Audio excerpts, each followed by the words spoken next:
I'm bored. Let's talk about how the Goonergate folks support predatory gaming companies as long as the women in the game look sexy to them. All right, so I am a huge Horizon Zero Dawn fan. I've played almost all of the games connected to that series, and I saw this trailer yesterday for Horizon Steel Frontiers, and I thought, okay, this looks like a Horizon game mixed with Monster Hunter. I also like Monster Hunter, so I thought this is kind of cool.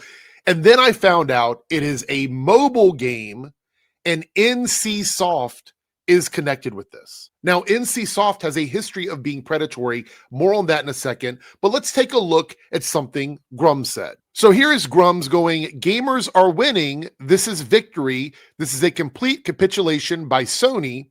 There are 2 new Horizon games coming out, and they completely changed the character styles. If the characters sold and were fine, they would have never have changed them. This is just dumb. Like, games change characters all the time. A couple months ago, these guys were complaining that they took a game that they said was super popular and they changed the character into an unpopular character. So it doesn't make sense. This argument doesn't hold up. Ghost of Yotai is a perfect example that argues against the point he's making here when it talks about changing characters. Just really stupid. It's a dumb argument. As far as gamers are winning, we're talking about NCSoft. Now, NCSoft, over the years, has had a lot of issues. There's a lot of issues.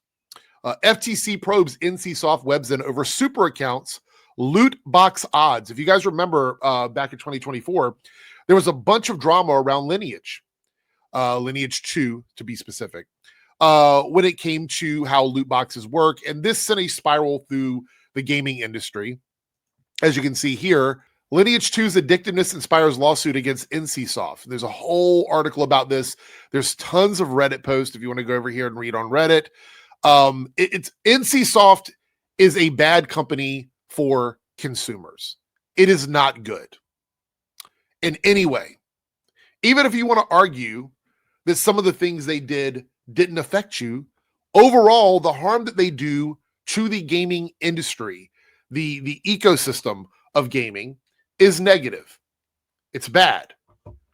These guys want better, or at least they say they want better games. They want gamers to have more options. They want games to be better, a better world for gamers. But literally all it boils down to for them is how attractive a character is in a game. It doesn't matter if the company that is doing it is extremely predatory, bad for the finances of gamers, unhealthy to the mental and emotional well-being of gamers, as long as the lead character looks like a generic hot girl. That's it. These guys don't care about games. They just don't. Here we go, one of the dumbest people on the internet, and Demion says, under Asian developers versus Western developers, and nothing else to say, just look at the difference. Cherry picking a random NPC from hundreds, maybe thousands of characters in the franchise, randomly picking that one against the POV character, against the character that you're playing, that you're controlling, that you can customize. This is just dishonest. It's intellectually dishonest. It doesn't make any sense. Like, at the very least, you would compare Aloy to this other character. But they're just saying random NPC that I don't like up against this character. That's what they're doing. The issue here is that you're not even talking about anything of substance from the trailer. What about the gameplay? What about the mechanics? What about the world? What about the environment? What about NCSoft? What about whether or not they're going to actually care about the gamer's well-being at the end of the day? All you give a fuck about is whether or not you're going to get a little stiffy from watching this game and you're going to goon one out. That's it. That's all these guys care about. And it's really frustrating because the people that follow them won't even admit that. It's right in front of your faces. Like, you guys need to understand, these folks don't care about gamers. They do not. This is a grift for them. This is why they latch onto insignificant things like this, dishonest framings like this. They latch onto it. They run with it. They're monetized, so they're getting a ton of money off of it. And nothing's going to change. They have no proof, zero proof, that this stuff was changed because of any issue with Aloy.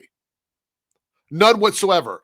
And the reason why, before I wrap this up, the reason why this is so dishonest is the character on the right here, the one on the right side of this tweet, If you're telling me that that character, the way that character looks, the reason why they changed the character designs to the one on the left is because of this NPC, then you are lying on purpose. You know beyond a shadow of a doubt that some random NPC was not the catalyst for changing the point of view character. You know that. This is just dumb. It's dumb complaining. But what else should I expect from the Goonergate people on social media?